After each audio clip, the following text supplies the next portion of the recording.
Alright guys, Garrett with Tactical Repair. I've been promising some of you a video on a front hub service for a while, so that's what we're going to do today. It's time for my truck to have it done. Once a year is what I suggest. Go through all 6 hubs. Today I've got time for the front, so I'm doing the front only today.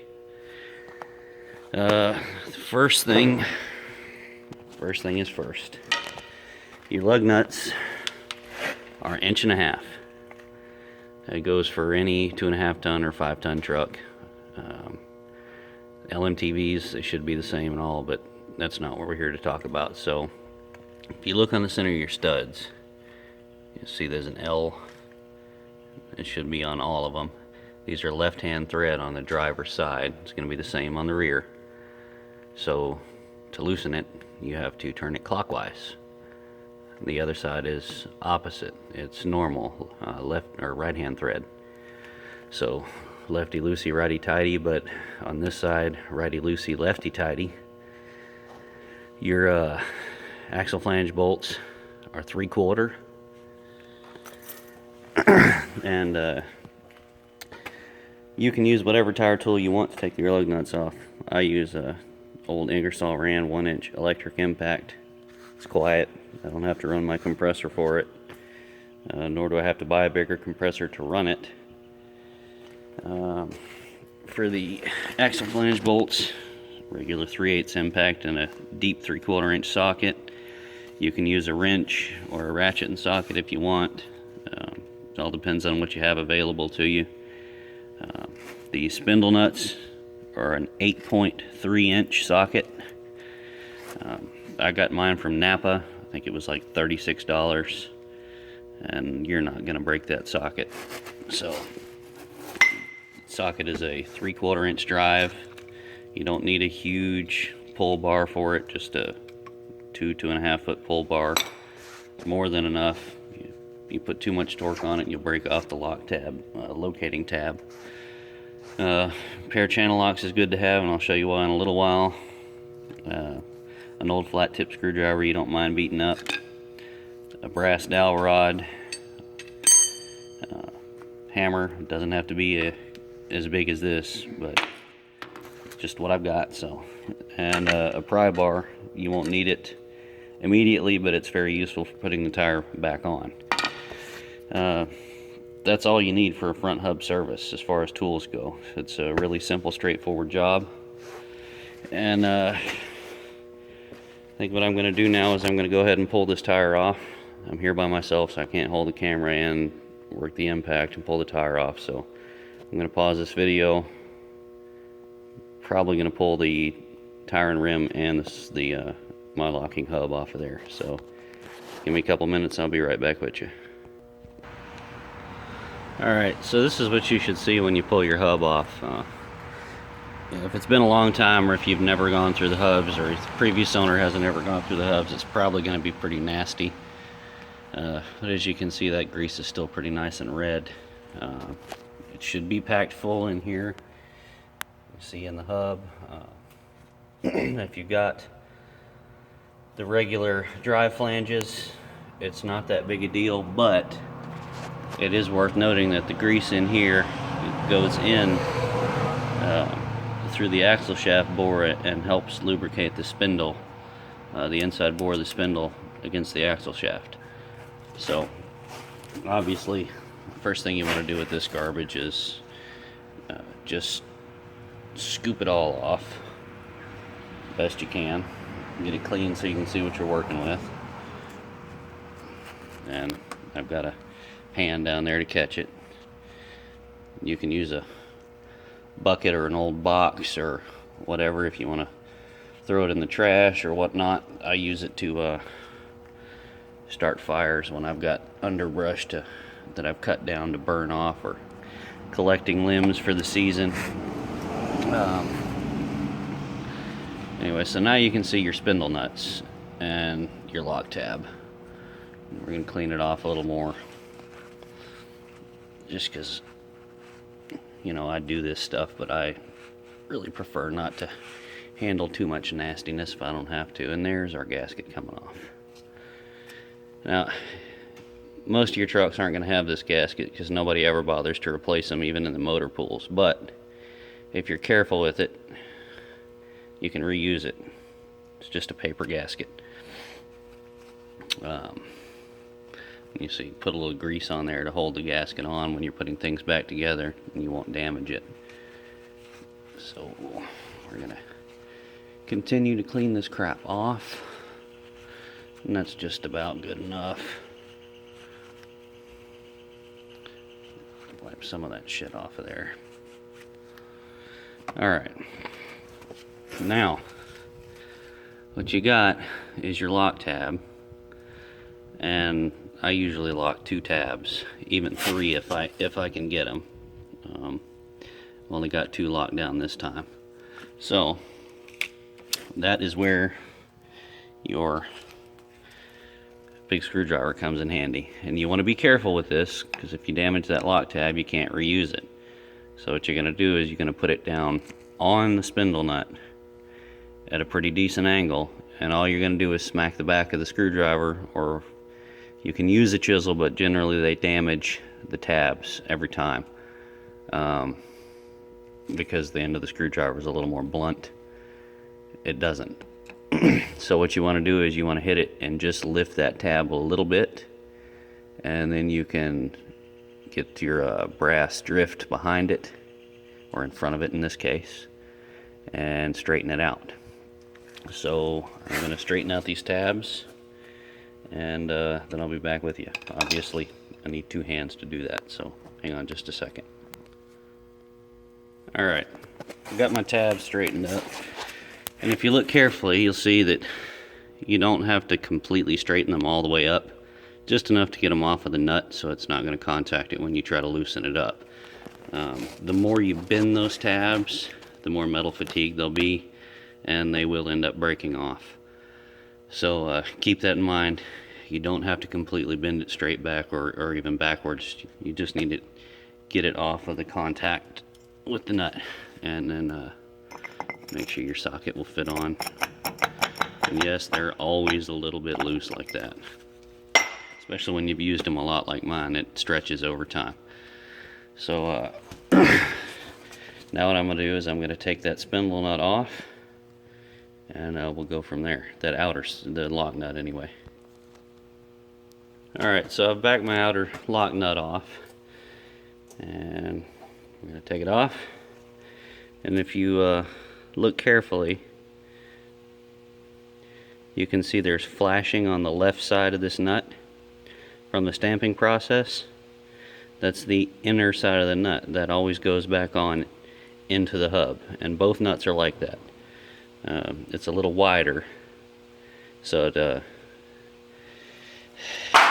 just makes sense for one, and number two, it makes it hard to get the socket on it if you had it on backwards. Now, worth mentioning, because I've seen a lot of stupid shit with these, you'll notice there's no outer hub seal. Front hubs do not take an outer hub seal in any case whatsoever. If they are on your truck, please remove them. All they do is they keep the grease from penetrating your center spindle and lubricating the shaft itself. So you want to get rid of that if it's on there. If it's not on there, don't put it on there. Now, you'll want to remove your lock tab carefully, and you can see you've got a locating tab in the center top. Now it slides into the keyway on the spindle. That's what keeps this lock tab from spinning when you're tightening your lock nut on the outside of it. If you go too tight, or you don't put a little bit of grease on the back of the nut or on the front of this lock tab, when you go to tighten it, you'll break this tab off. It'll shear right off, and then the whole thing will turn. Inner nut, outer nut, lock tab. That's bad. You do that, then you've got to replace it, and you can't go anywhere until that's fixed, because it will back off, and your wheel will come off, and you or someone else will die. So be careful. I think spec for torque, if you want to use a torque wrench on that when you're tightening the lock nut back up, is 150 foot-pounds. You'd need a 3/4 inch torque wrench or so. Most us guys that have been doing this for a long time, we know what it feels like. And once you get that lock tab off, you'll notice that because your bearings have seated since the last time you did it, it's just hand tight. You're not going to have to put the bar back on it and break it loose. So,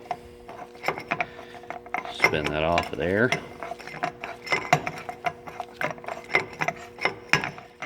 And of course it's long-winded because it's the inner. And you'll notice, if you just saw that, the outer bearing already started to come out.